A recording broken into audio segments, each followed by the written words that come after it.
नमस्कार दोस्तों, स्वागत है आपका स्टडी फॉर सिविल सर्विसेज में। सिविल सर्विसेज एस्पिरेंट के लिए कुछ कुछ न्यूज के टॉपिक बहुत जरूरी होते हैं, उन्हीं की ये सीरीज चालू की गई है। कैसी लगी आपको जरूर बताइएगा, वीडियो में कमेंट जरूर कर लीजिएगा, लाइक जरूर कर लीजिएगा, और कोई भी फीडबैक हो, कोई भी सजेशन हो, वीडियो में तुरंत कमेंट करके बताइए। स्टडी फॉर सिविल सर्विसेज को यूट्यूब में फॉलो करते हैं तो प्लीज ये वाला फ्री टेलीग्राम चैनल जरूर ज्वाइन कर लीजिएगा। सारे नोटिफिकेशन, सारे अपडेट यहीं पे आते हैं, ध्यान रखिएगा। स्टडी फॉर सिविल सर्विसेज का कोई भी पेड ग्रुप अगर आपको ज्वाइन करना है तो सिर्फ 8564880530 969606689752386445 यही नंबर है हमारे, सिर्फ जहां पे कॉल या व्हाट्सएप कर सकते हैं आप। ये मेरा पर्सनल नंबर है, इस पे आप व्हाट्सएप कर सकते हैं 7838692618। मेरा नाम है नितेश सिंह। अभी रिसेंटली लोकसभा में एक बिल टेबल किया गया जिसमें आधार कार्ड को वोटर आईडी कार्ड से जोड़ने की बात की जा रही है। 2018 में सुप्रीम कोर्ट का एक जजमेंट आया था, उसके बारे में इस वीडियो में बात करेंगे। और ये भी बात करेंगे कि आधार कार्ड को अगर हम वोटर आईडी कार्ड से जोड़ देते हैं तो हमारे डे टू डे लाइफ में या वोटिंग कास्ट करने में क्या क्या समस्याएं आ सकती हैं, और गवर्नमेंट क्या किस बिना पे वोटर आईडी कार्ड को आधार कार्ड से जोड़ने की बात कह रही है। आइए शुरू करते हैं इस वीडियो को।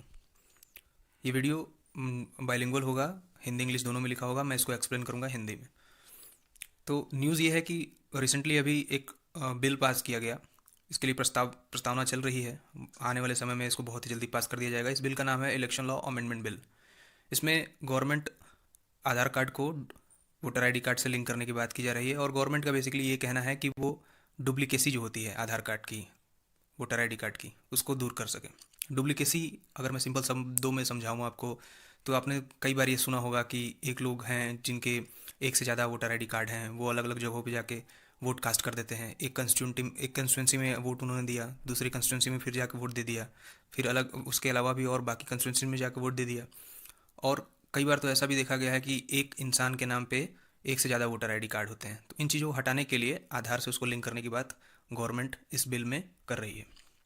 अब ये तो देखिए गवर्नमेंट की साइड थी, जिसमें गवर्नमेंट बोल रही है कि वो डुप्लीकेसी को दूर करना चाहते हैं। कुछ सिविल सोसाइटीज़ हैं, एक्टिविस्ट हैं, जो इस गवर्नमेंट के मूव पर सवाल भी खड़े कर रहे हैं। जैसे उनमें से बहुतों का कहना है कि 2015 में सेम एक्सरसाइज की गई थी इलेक्शन कमीशन के द्वारा आंध्र प्रदेश और तेलंगाना में। यहाँ पे फिर हुआ ये कि कुछ सालों बाद इलेक्शन हुए, और इलेक्शन में ये पाया गया कि करीब 55 lakh voter out of voter list थे। अब गवर्नमेंट एजेंसीज का फिर कहना था कि माइग्रेशन हुआ है, कुछ लोग मतलब वहाँ पे रह रहे थे पहले, उसके बाद वहाँ से चले गए।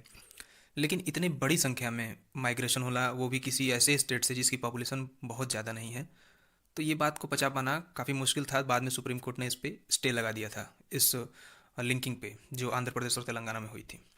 फिर उसके बाद कुछ प्राइवेसी कंसर्न भी हैं। देखिए, इंडिया के पास डाटा प्रोटेक्शन लॉ नहीं है।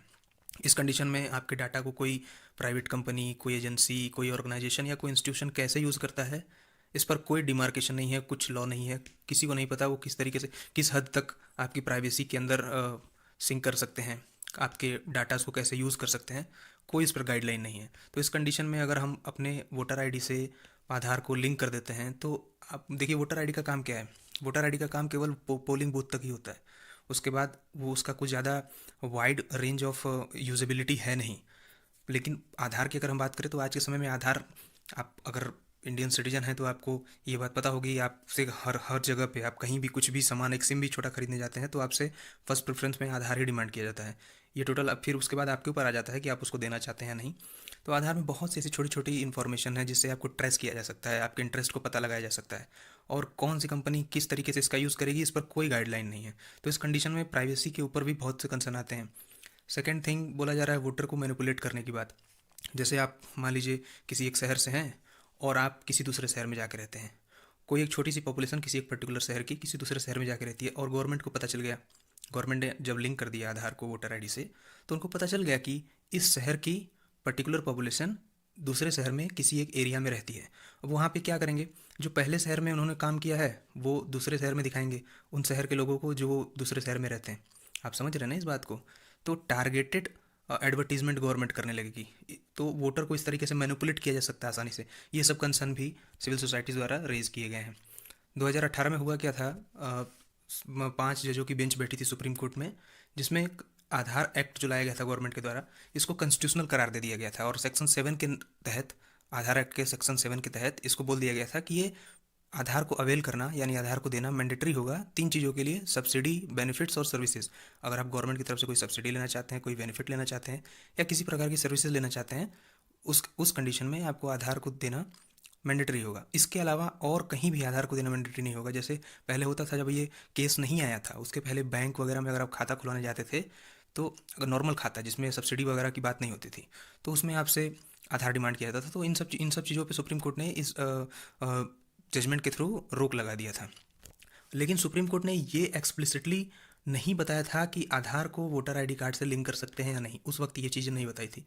तो अब ये सब कंसर्न है जो आ रहे हैं रिसेंटली। अब गवर्नमेंट इस पर किस तरीके से जवाब देती है, क्या कहना है गवर्नमेंट का, ये जो कंसर्न है इसके ऊपर क्या एक्शन लेती है, इस ये देखना अभी बाकी है। इसके बारे में अगर जो भी डेवलपमेंट होगी आगे तो मैं उससे आपको अवगत कराऊंगा। तब तक के लिए stay tune on study for civil services. My name is Nitesh Singh. I am signing off. Thank you.